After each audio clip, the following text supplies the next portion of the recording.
morning, everyone. So thanks for joining on a Monday morning and kicking off Safeguarding Week. As Lynn said, I'm Rebecca Berry. I'm the Adult Safeguarding Quality and Development Manager at Wokingham. As you see, I had to flick my eyes to the slide at that point because it's quite a long title that I haven't quite learnt the full title yet. So we're going to be talking this morning about safeguarding versus safeguarding and what that means. So it can be interpreted in different ways, and often that can create confusion. So when a professional is thinking, I've got somebody who is not safe, it can be tricky to work out what the course of action is, because it can be describing a couple of different things, one being a formal response under the law, or otherwise it could be referring to a general response to keep somebody safe and ensure their needs are met.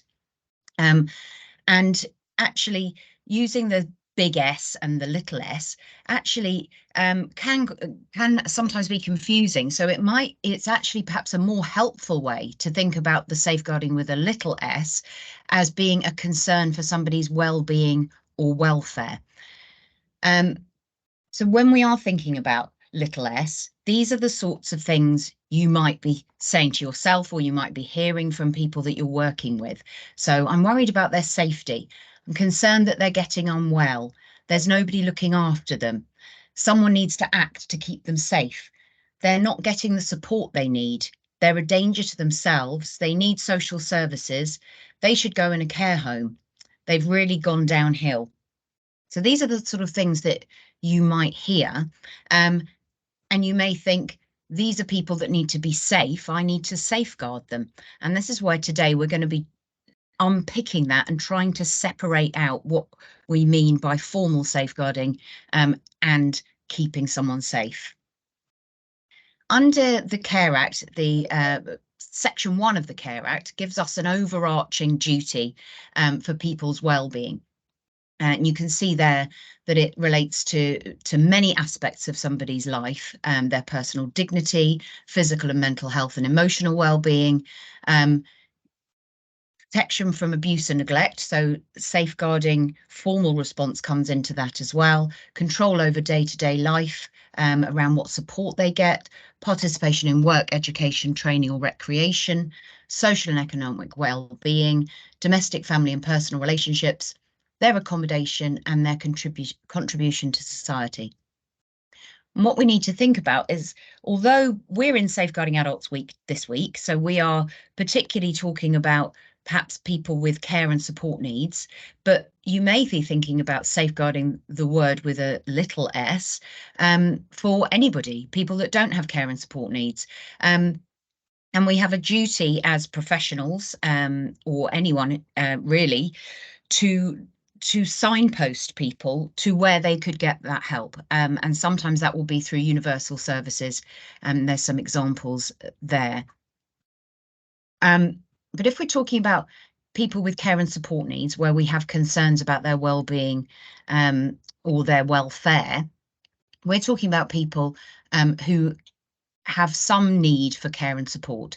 And the statutory guidance in the Care Act tells us this, that care and support means a mixture of practical, financial and emotional support for people who need extra help to manage their lives in order to be independent. And that can include people, older people, people with disability or long-term illness, mental health problems and carers.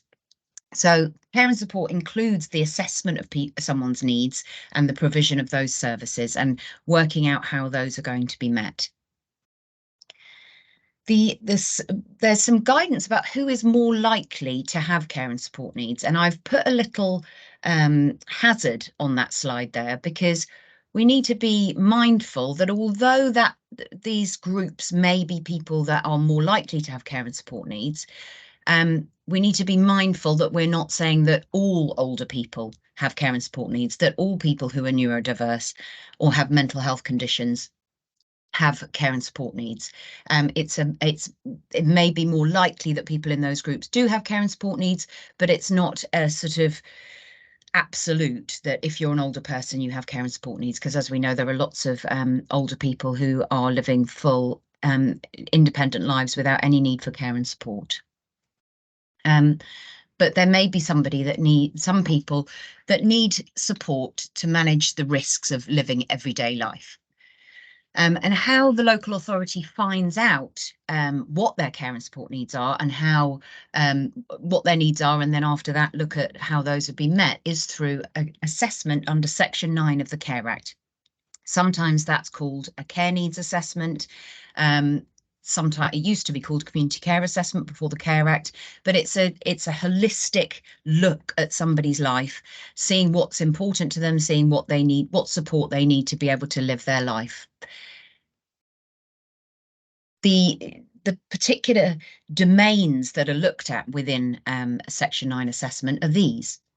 So there's lots of talk about outcomes, that their care and support needs may have an impact on those outcomes. So often the conversations that people have are centered around how they would make food, how they would make sure that they get their shopping, maintaining personal hygiene, how they wash and dress, going to the toilet, being appropriately clothed, making use of their home safely, making sure that the home itself, that it's habitable to live in, maintaining family and personal relationships, accessing work, training, educational volunteering, making use of the community, and carrying out caring responsibilities that the adult has for a child. And what the eligibility regulations say is that an eligible need for adult social care to provide services is that they're unable to achieve two or more of those outcomes, and the impact upon them is significant. So that's what we're looking at when we're looking at doing a needs assessment for somebody where there's a concern about well-being or welfare as a result of care and support needs. Many of you will also know that there's Section 10 of the Care Act, which is an assessment of the carer's needs. So if somebody is being supported by somebody else, friend, relative, whoever, that there is also a carer's assessment, which is under Section 10 of the Care Act, where it's looking at what the needs the carer has for support. So if you were concerned about somebody's well-being or welfare, thinking about those outcomes, this would be how you would make a referral to the three local authorities covered by the board. So that would be that route. So that takes us to what we mean if we're thinking about big S safeguarding.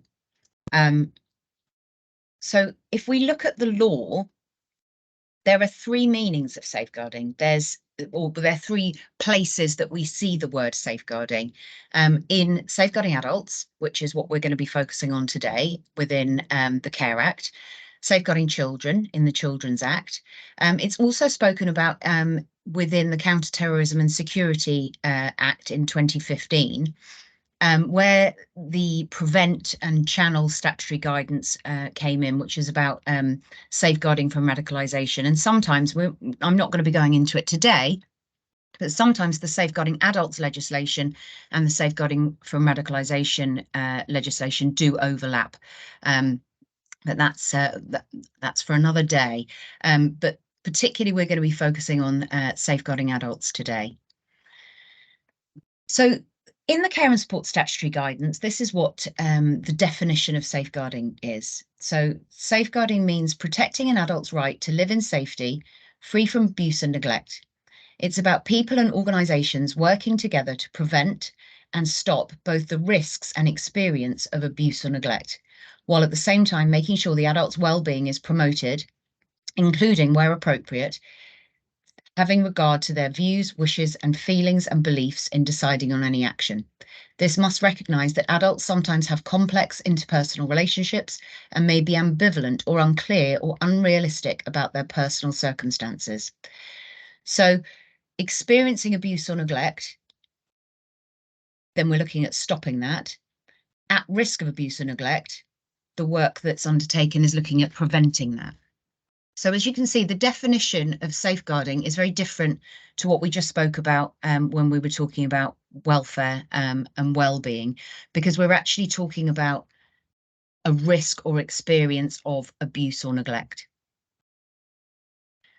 as we heard at the beginning, some of the phrases that you might hear if you or somebody you are speaking to is concerned about somebody's welfare or well-being. Here, we're hearing more specifically about concerns around abuse or neglect. So I think her daughter is spending her money. They're covered in bruises. The care worker didn't turn up. She didn't want to have sex. He made her.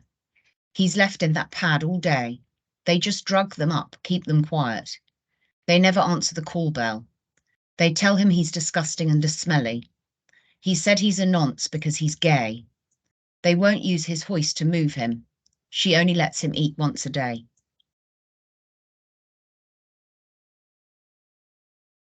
So if we're hearing things like that, we need to know what Section 42 of the Care Act says. Section 42 of the Care Act has three parts to it. So where a local authority has reasonable cause to suspect an adult in its area, whether or not ordinary resident here, and that's something to think about. If I live in Reading, but I come to Wokingham for the day and I experience abuse or neglect, then the local authority where the abuse or neglect has happened would be the lead local authority. So the first part is has needs for care and support, and we've already explored how we might determine whether somebody has needs for care and support and the sort of groups that may be more likely to have care and support needs. The second part is experiencing or is at risk of abuse or neglect. The third part is as a result of those care and support needs is unable to protect him or herself against the abuse or neglect or the risk of it. So if those three parts are met, and it's the local authority that apply that and make that decision, if those three parts are met, the local authority must make or cause to be made, so ask others to give them information or do inquiries on their behalf, whatever inquiries it thinks are necessary to enable it to decide whether any action should be taken in the adult's case, if so, what and by whom.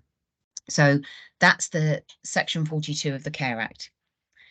These are the categories of abuse in the statutory, in the care and support guidance. So many of you will be very familiar with these: physical, sexual, domestic violence, although perhaps we might prefer to use the term domestic abuse now, psychological, financial, material, modern slavery, discriminatory, organisation, or neglect and acts of omission and self-neglect.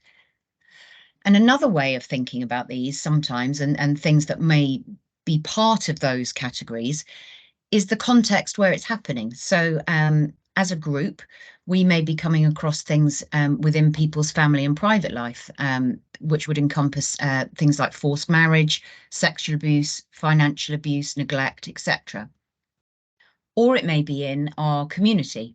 Within a community context, we may be seeing hate crime, mate crime, antisocial behaviour towards somebody with care and support needs, gang-related activity where somebody with care and support needs is being pulled in, exploited to be part of gang-related activity, radicalisation risk, as I touched upon when we were talking about the prevent strategies, scams, child sexual exploitation, can move into that context. Or we might be looking in service provision. Many of us work with people who are supported by care agencies, residential care, nursing care, supported living. So sometimes we have concerns around abuse and neglect within those settings, and how we work how we work depends on those contexts. There are different challenges depending on which area the abuse or neglect may be occurring. And this is really where I want to get to the nub of it, because I think I'm almost, by talking about this today, I'm arguing against using the whole big S, little s thing, because using safeguarding as a standalone noun means that we can get ourselves in a bit of a pickle because we're not being clear about what we mean.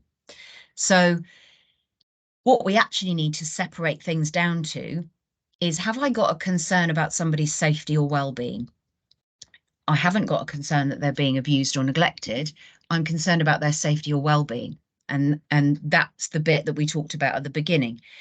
So that might be signposting to universal services or making a referral to the local authority for an assessment of their needs under Section 9. Then breaking down when we're looking at statutory safeguarding, if we use safeguarding as a standalone noun, you often hear people saying, but is it safeguarding? And actually what we mean is there a safeguarding concern? So is there somebody that is worried that somebody's experiencing abuse or neglect? Then we move on to what we've just talked about, the three parts of Section 42. Has the duty to undertake a Section 42 inquiry been triggered? Then at the end of that inquiry, you're going to be making, you've established the facts and you'll be making a decision. Has the person experienced or been at risk of abuse or neglect? So instead of using one word to describe all four, when we've got very different meanings and very different actions that we would take from those, I think it's really important to separate out the four, and be clear which of those we mean. So in order to have a safeguarding concern, what do we need to have? We need to have somebody who's concerned because they need to be telling us about it. And we need them to have been concerned that there might be abuse or neglect of somebody who might be an adult with care and support needs. That's all we need. And at that point, that would trigger the duty to inform the local authority, where the local authority can then make a decision about whether Section 42 of the Care Act is triggered. Another way of looking at it, just by making it a bit more visual, if we think about the concern for welfare or well-being, we might have a large cohort of people who may have care and support needs, who may need a Section 9 assessment to look at whether they have care and support needs and what support they need to fully realise their day-to-day lives. Then of that cohort, there is a smaller cohort of people who actually do have care and support needs. And of those, there may be some that are experiencing or at risk of abuse and neglect. And of them, by virtue of the care and support needs, there will be some who are unable to protect themselves from the abuse and neglect. So for those working in local authority, I make it look like those that actually trigger a 42 response are quite a small number. We know that in fact that's not the case, that there is quite a large number, but it's just a way of thinking about how each bit of the law as we apply it reduces the group, the cohort that we're actually looking at working with.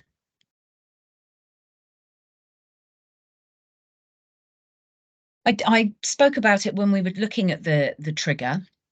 The law is clear. It's not a may would like to optional matter. If Section 42 of the Care Act is met, if the three parts are met, then the local authorities must undertake inquiries if Section 42 is met.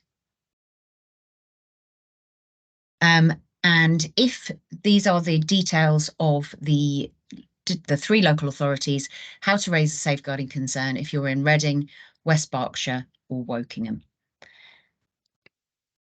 So we're going to spend the rest of our time together today doing a quiz. And Lynn's going to help me with that. And we're going to look at some scenarios, and then I'm going to get you to vote whether you think that there's big S, a safeguarding concern, or it's little s, a concern for well-being or welfare. So we're moving away from using safeguarding as a standalone noun, and we're saying whether it's a safeguarding concern or whether it's a concern for well-being or welfare. So Lynn's ready on the polls, I'm sure. So we're going to start with Mrs. Khan.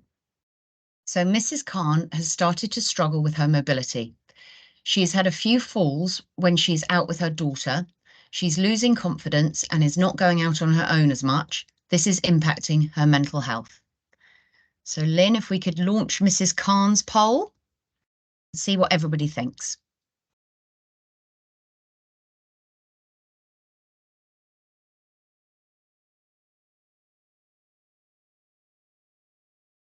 Starting to get some, oh my goodness, 100%. That's a very definitive answer. So yes, absolutely. There's no concern here that Mrs. Khan is experiencing abuse or neglect. It is impacting on her, so it's impacting her well-being or welfare. So we may want to, thinking about her struggling with her mobility, we might want to get the GP involved, physio, occupational therapist for something going on within the home. Perhaps mental health, GP for mental health. So we've got our universal services and we've got the local authority. So yeah, well done, thank you. So our next scenario, we've got Mrs. Harris. Mrs. Harris lives in a residential home. Oh, sorry, typo there. Her care plan states that she needs, oh no, it is Mr. Harris, ignore me. Mr. Harris lives in a residential home. His care plan states that he needs support from a member of staff whenever he walks to reduce the risk of falls. He has a sensor mat by his bed and a door alarm to alert staff when he gets out of bed.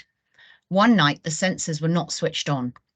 Mr. Harris was able to get out of bed and walk along the corridor where he fell and hit his head. So if we could launch Mr. Harris's poll.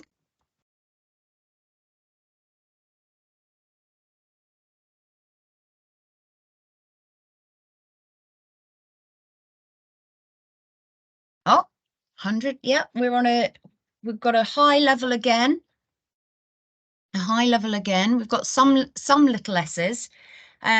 So the reason this might be a safeguarding concern is because we've got something that should have happened that didn't happen. So that can be where we're looking at potential neglect. So Mr. Harris has got a care plan that says that he should be having support from a member of staff, and in order for that to happen, there's sensors that go off so that he has support.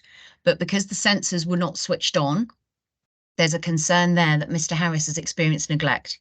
And to add to it, he's actually experienced harm as a result of that, because he has walked along the corridor and he's fallen and hit his head.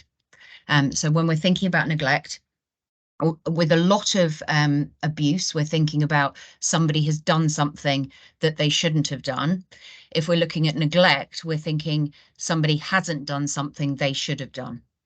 So that's another way of thinking about it. Great, thank you for your responses.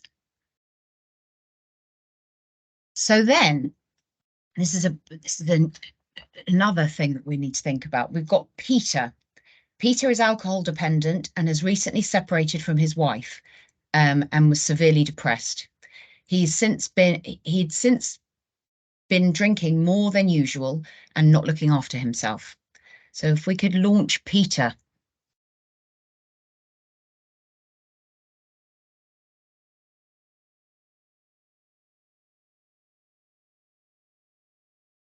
Okay, so yes, we've got a concern for well-being or welfare. We've got a slightly more in the safeguarding concern this time. Oh, we're leveling up. We're leveling up. You're both right. So what we could potentially be looking at here, because we've put the not looking after himself, we could be looking at self-neglect. Now, the Care Act allows us a little bit more leeway with self-neglect in that it can be, obviously it's a category of abuse within the Care Act, but we're given a bit more leeway with the application of Section 42 for self-neglect. And it may be that sometimes a Section 42 inquiry is triggered, but it may be that the local authority is able to make a decision that although there's a concern about self-neglect here, the most appropriate route at this point is to do an assessment of their needs and see what support they need. So absolutely, both are right here. We would want to be perhaps signposting to other agencies, but you also may wish to offer him a Section 9 assessment. Interestingly, Section 11 of the Care Act, which allows people to say, thank you for offering me an assessment, I don't want one, thank you. Someone's ability to say no, thank you under Section 11 is removed if somebody lacks capacity to consent to that assessment, and it would be in their best interest to do so, or if there's a concern that they're experiencing abuse or neglect, and abuse and neglect includes self-neglect. So if there's a concern about self-neglect, it removes somebody's ability to say, no, actually, I don't want that assessment. And the local authority would be able to piece together information from other sources, perhaps, to look at what the level of risk is. So thank you for that one.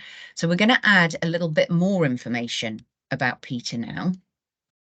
So we go and see Peter, find that the home environment has dirty clothes around the house, mouldy food left on the side, and blood on the walls, possibly from falls. His bedding is unwashed and soiled, clothes and rubbish strewn across the floor, vomit stains outside the front door. Peter tells you he has friends staying with him and he has lent them money. He tells you they've been staying with him for a while now and they get angry with him if he asks them for his money back. So if we could launch Peter's next poll. So now we've got more information. What do people think?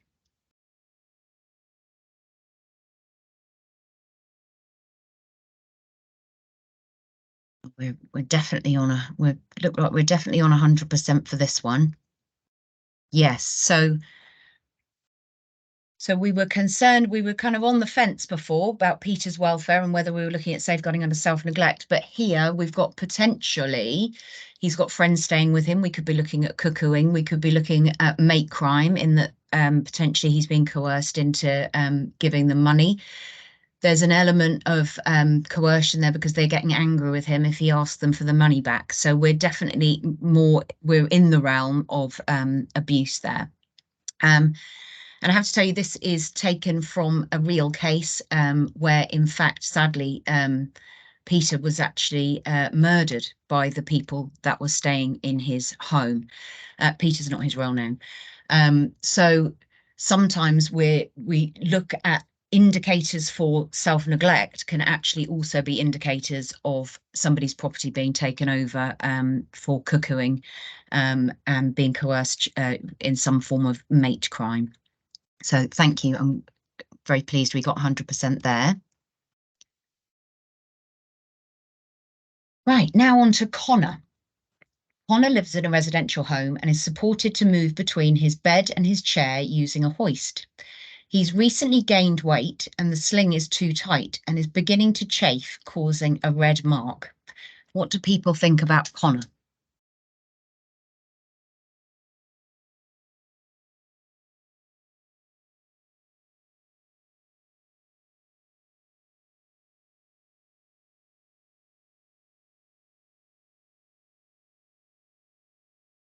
Okay, yes, so we've got some are saying, got about 30% are saying safeguarding concern. We've got 73% saying concern for welfare. So it could be a concern for welfare. It could be that the residential home where he's living have noticed this red mark. They immediately take action. They seek advice, medical advice around the red mark. They seek to change the sling. They get occupational therapy involved. So there's no concern around abuse or neglect. If it may be a safeguarding concern, if it was felt that action hadn't been taken. So the 26% isn't incorrect, but at this point, something has changed for him. His needs have changed, which indicates something needs to be done differently, which isn't necessarily a concern about abuse or neglect, but if there was a concern that action hadn't been taken, then that might have pushed us into a safeguarding concern. So thank you for that.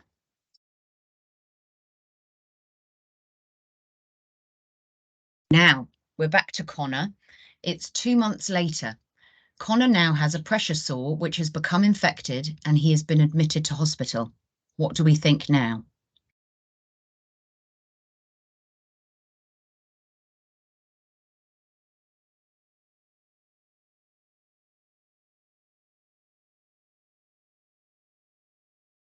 Yes, we've got a very strong response there, up at 97%. And that goes back to what I said previously about Connor. So 2 months ago, there was a red mark, and we were saying that we would want to take action. We would want to seek medical advice. We want to seek the equipment being changed, looking at how Connor's needs could be met. But if it's 2 months later and he's now developed a pressure sore in that area which has become infected, that gives us an indication that perhaps somebody hasn't done something that should have been done, which then may make us feel that there could be neglect there. So thank you for that. Now we've got Angela. Angela has been supported by mental health services for many years and lives independently in her own home. Recently, Angela's behaviour has become increasingly erratic, and she's picked up by the police walking down a motorway without shoes on. What do people think about Angela?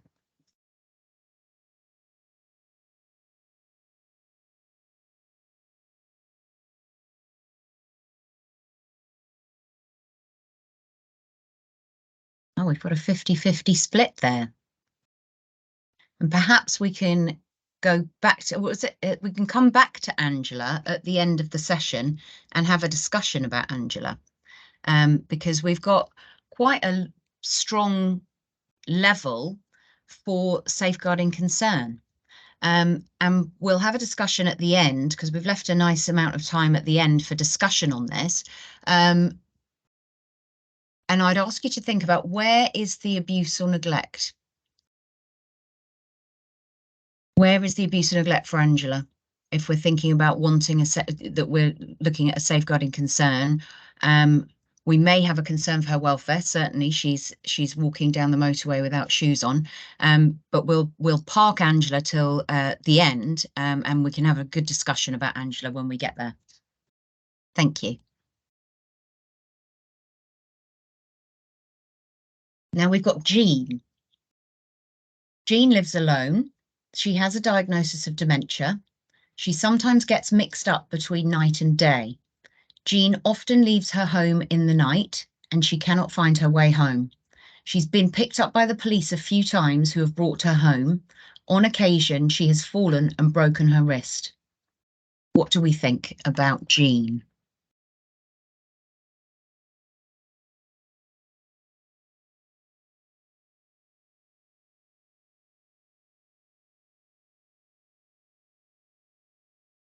Again, we're kind of neck and neck-ish. 61% think concern for well-being or welfare, and 40% think safeguarding concern. So again, we'll bring Jean for discussion at the end, and thinking about where the concern is for abuse or neglect for Jean. So thank you. We're going to give you, oh, and then we've got another, we're moving Jean on now.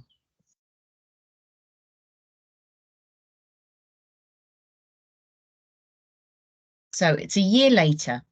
Jean now lives in a residential care home. She's under a dolls within there, meaning that she cannot leave. One night, Jean is able to leave the building as the door had been propped open to receive a delivery. Jean keeps walking to try and find her way home. She's found after 4 hours and has fallen, and her head is bleeding. So what do we think about Jean now?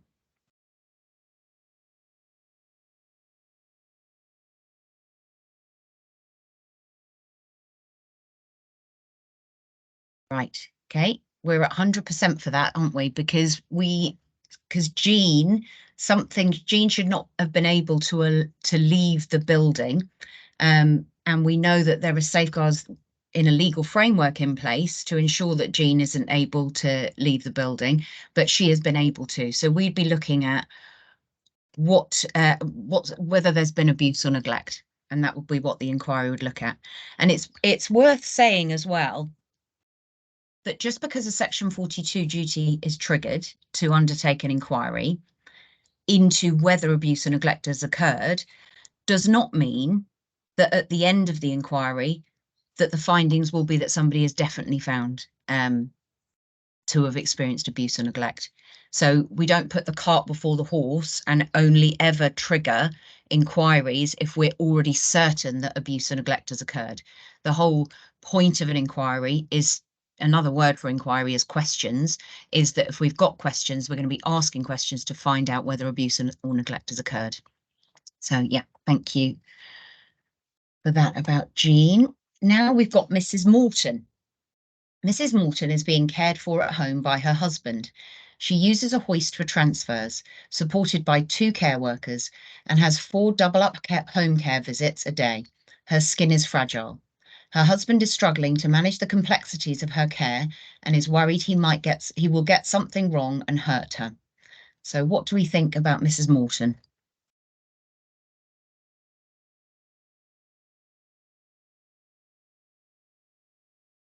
Right, yes, we're on a very strong response there, that it's a concern for well-being or welfare. And as we spoke about at the beginning, we might be looking at a Section 9 assessment for her to look at her needs. And we may also, because her husband's struggling and is worried, we may also be looking at a Section 10 carers assessment for Mr. Morton. So although there's a concern here that he's worried that he might get something wrong and hurt her, we haven't got a concern that there's abuse or neglect going on. Then we've got a bit more information about Mrs. Morton now. One of Mrs. Morton, so if you remember, Mrs. Morton requires 2 care workers to support her with the hoist in order to transfer. So one of Mrs. Morton's care workers is running late, and to save time, the care worker who's already arrived tried to move her using the hoist on their own. Mrs. Morton fell from the hoist and sustained a fractured neck of femur. So what do you think? Big S or little s, concern for welfare or well-being, or a safeguarding concern? Yeah, we've got a very strong response for that. So this is somebody has done something. Somebody has not done something they should have done, which was have 2 people, but they've also done something that they shouldn't have done, which was moving her, and that could be classed as physical abuse, because she's then fallen and fractured her neck of femur. So yeah. There. So thank you very much for joining in that quiz. That was fun. That's Lynn and I have been embracing polls, as she said. So why it matters? Why does it matter to whether we're clear that we've got a safeguarding concern, or whether we've got a concern for welfare or well-being? It may change the conversation that we have with the person. It may change the conversation we have with the person or organisation who may be abusing the adult. So if you think about, if there's a concern about a carer and a cared for person, if we think that a carer is under strain and has become frustrated and has pushed their care for person, or if we think that it's a domestic abuse, though how we deal with those would be differently. The Section 42 would still be triggered. If, let's say, you take the pushing part out and you've actually just got a carer under strain, you might be talking to the carer and the cared for person at the same time. If you've got a concern that has tipped into violence and you could be looking at domestic abuse, or it's been tipped into coercion and control in that realm, then you'd be speaking to them separately. So how we approach situations depends on whether we think that there's abuse or neglect present, or whether it's a concern for somebody's welfare or well-being. Changes multi-agency working. There's expectations on partner agencies to all work together when we're under the safeguarding arena. Held to account for the work. The board, the very platform that we're working with today, the board asks for assurance from all partner agencies, all organisations working with adults with care and support needs, to give assurance about how they're working under safeguarding. changes how we think about the work, and how can we spot a pattern if we don't count the first instance. So if we have a concern about neglect, we think about the lady that was able to leave the care home. If we have a safeguarding concern about that, and then we also have it about 5 other people, that might tell us that there's something going on with how the security within that home is being managed, and that home may need some support to make some changes there. Other places that you can find information about understanding what constitutes a safeguarding concern and how to support effective outcomes for the people that we're working with is the ADAS and LGA guidance, which you can Google and find. That's a very good document that goes into things in more detail. This is about to be published by the West of Berkshire Safeguarding Adults Board. You won't be able to see it very well because it's quite it's quite small, but you do get a copy of these slides, and that is going to be available on the board website shortly. What this is a sort of yes/no flow map that helps when making decisions. Am I clear that I've got somebody who appears to have care and support needs? Well, or has the appearance. You don't have to be certain that somebody's got care and support needs. You've got reasonable cause to suspect. If you've got reasonable cause to suspect that somebody has care and support needs, then you're coming down one side where you then make a decision about whether you're concerned about abuse or neglect or welfare. And on the other side, if you may be signposting to other agencies. So do look out for that. It's going to be published on the board's website. And these are links to the decision-making tools for the board, for the local authorities working under the board. Those are the links to, we touched on self-neglect, but there's a lot more to be dug into on that. And those are the links to the toolkit there, including some fictitious cases, which may support practice. So that brings us on to questions. So Lynn, I'm not sure how it works, how I can interact with people with does it come on? I'm hoping if someone's got a question, we can raise their hands and then we can give them access to the camera and or if they want to, and the mic. I'm hoping. So if not, we might have to work with chat, but I'm hoping not. Okay.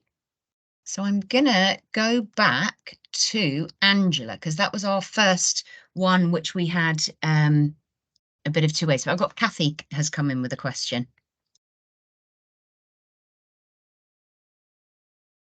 There we go. I should have given her permission to be able to talk. Is that working, Kathy? Lynn, can you hear us? Yeah, sorry, can you hear us? Yeah. And this is myself and Leanne here. So this is Leanne, our new member of the team. Sorry, we just joined on. And that one thing we wanted to ask, sorry, Becca, absolutely excellent, really great. One of the first times we've really understood and been able to understand section 9 and section 11, which has been really good. But Lynn, you mentioned, or you both mentioned, that these tools will be on the website. Where would Leanne find those on the website? Under what section, Lynn, would they be? So they're going to be under practitioners, but what I'll do is everyone that's joined on today, I'll send through the links of the information from this webinar and any useful information. So you've all got those links through. But we have a practitioners section on our website, and everything should be there. And if you can't find, I put them where I think it's sort of self-explanatory, but if you can't find them, do let me know, because it means that they're not. So yeah, there's a practitioner section, so it's all quite mapped out quite straightforwardly, hopefully. Thank you. That's just something we wanted to quickly ask before the others. Thank you. Brilliant. Thank you, Kathy. Right, so Angela, so we were about 50-50, weren't we? And people were thinking that maybe this was a safeguarding a safeguarding concern rather than a concern for welfare. So what might have made people think that it was a safeguarding concern? Does anybody want to be brave and start the discussion off?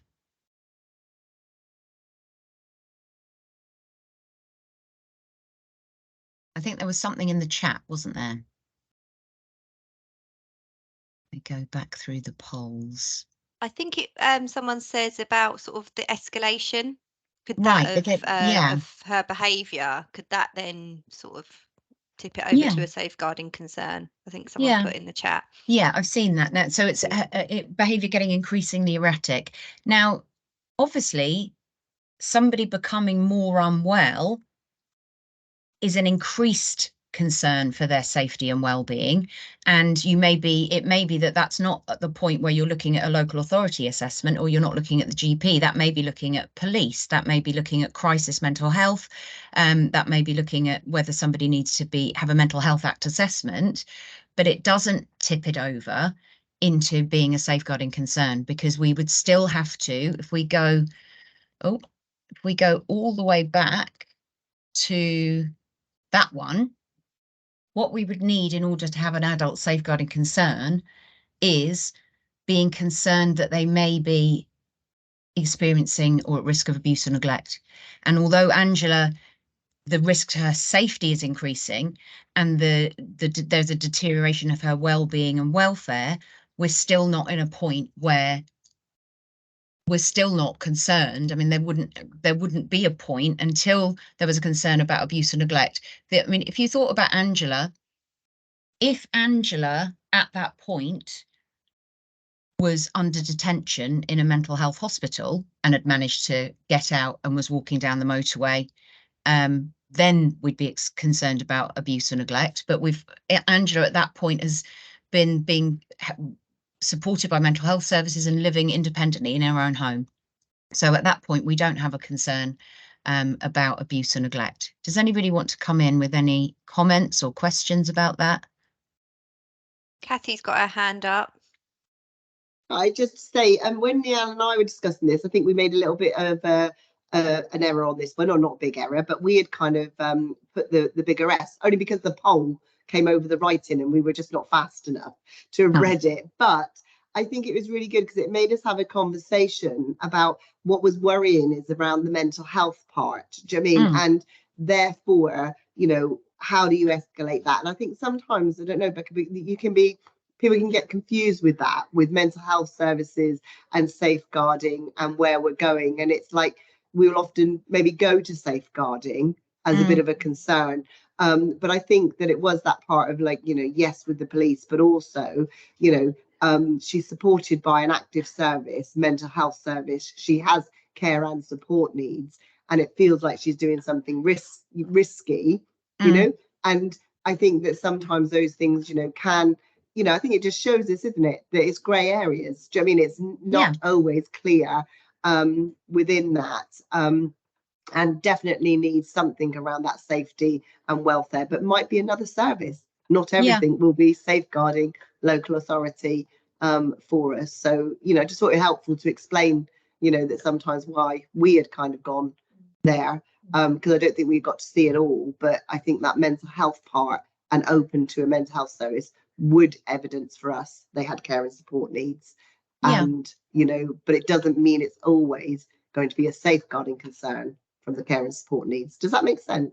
Yeah, exactly that. And we've got Andy's just put in the chat, is there a possible big S, a safeguarding concern around self-neglect? Well, at the moment, so everyone with deteriorating mental health needs who is not prioritizing self-care, it would not necessarily trigger a Section 42 response under self-neglect. Most of the time, you're not going to have 5 lines in order to be looking at where am I at with this. So should it become apparent that actually when somebody visits Angela at home, it becomes really apparent that she's been living in a situation of advanced self-neglect for quite some time and is declining services to support her, that may well tip us into self-neglect. Absolutely. And we've got a concern could be why she's struggling by herself, with her mental health. Yes, exactly. You might need a care and supports needs assessment. So yeah, Shivani's just highlighted that what we're looking at is somebody is struggling, what is going on for them. And so that's where all the other services that are involved would be looking at assessing what their contribution would be, like mental health services, GP, etc. And it may be that a care needs assessment around her mental health is what is required to look at how her mental health is impacting her ability to manage her day-to-day living. So that's falling under our section 10 rather than our section 42 duty. So really good. Thank you for pitching in. Anything else anyone wants to talk about for Angela? Okay, so I'm going to take us to Jean, because we also went a bit on the fence with Jean. So again, this is similar to Angela. Somebody put in the chat about who is she being supported by, family and friends. So we've got here that Jean lives alone. But if, let's say, Jean lived with family members, you might be thinking, oh, somebody should be noticing that Jean's going out in the middle of the night. I'd be concerned that she's being neglected by her husband or her daughter or son or whatever. But as we stand at the moment, we've got Jean's living alone. I should have probably put, actually, she doesn't have any support services going in. So at the moment, Jean has got nobody that is supposed to be helping her, nobody that's supposed to be monitoring her. But she's starting to get out into the community. So Shivani, you're talking about you'd be interested in the action plan. So what I would want to see for Jean is that Jean would be, you know, assessed by older people's mental health services, but that she would have a Section 9 assessment to look at what support can be given to Jean to continue to remain in her own home. And it may be the use of assistive technology. You can get a little thing on your door that when you open the door, it says, Jean, go back to bed. It's the middle of the night. You can have GPS trackers so that if Jean did leave the place, that they would know where she might be. There's a certain, so it has to be somebody that is able to do those checks. Does she need different medication? What input would health have around medication as she's deteriorated, perhaps? Yeah, so you'd be wanting an assessment to try and keep somebody in their own home as long as possible in a safe way. But at the moment, we're not, for this one, where there's not a concern that there's abuse or neglect, because nobody hasn't done something that they should have done or hasn't done something that they shouldn't have done, which kind of is an easy way to think about safeguarding. Any other thoughts on Jean? And obviously Jean then, when we moved, and you got this 100%, when she moved into that care home, she should have been prevented from leaving, but she was able to leave. And unfortunately, the door propped open for a delivery is something that I've come across a few times, where then the determined escapee will take their chance and seize the opportunity to leave the building. So yeah, so that was our sort of going back over our scenarios. So thank you for that. Is there anything else that anyone wants to discuss or has come